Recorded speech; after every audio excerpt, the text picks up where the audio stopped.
I'm Emily. Welcome to Meet Me at the Corner.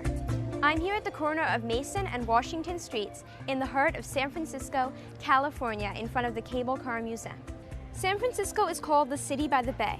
It is known for the Golden Gate Bridge, Victorian row houses, its steep rolling hills, and its cable cars.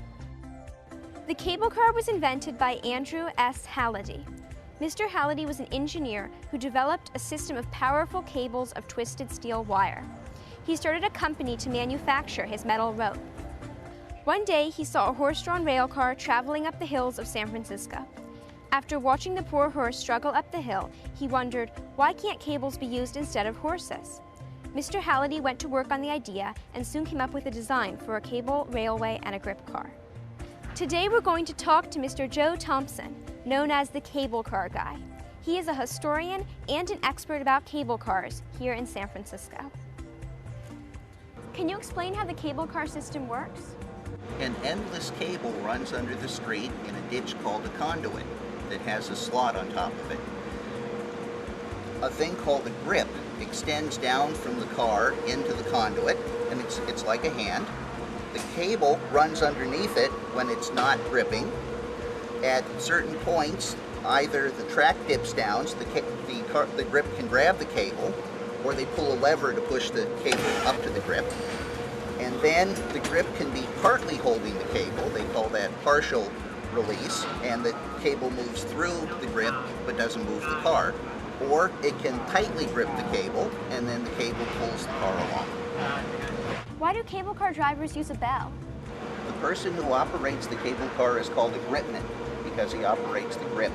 And I say he because they're all men right now. And he works with a man called the conductor who collects the fares and keeps the passengers safe. And the gripman and the conductor use a bell inside the car to communicate with each other. And the gripman uses a big bell on top of the car to warn people and cars to stay out of the way. The classic signals are 2 to go and 1 to stop. How do you learn to drive a cable car? When a person who drives a bus for the municipal railway wants to become a gripman, he applies for training and gets taught by a very good teacher who they have here, who takes them out in the street in a real cable car that has signs on it that say it's a training car so passengers don't get on. And if the person gets through that training, and a lot of people don't make it through that training, then they get sent out in the street on regular cable cars with an experienced gripman called a line trainer who gives them advice and shows them how to deal with all situations. What's the difference between a trolley car and a cable car? That's a very good question. I get asked that a lot. Cable cars operate by a cable under the ground that pulls them along. Trolley cars have electric motors on them that draw the electricity from an overhead wire through a pole called a trolley pole. That's why they're called trolley cars. Thanks for the interview. You're welcome.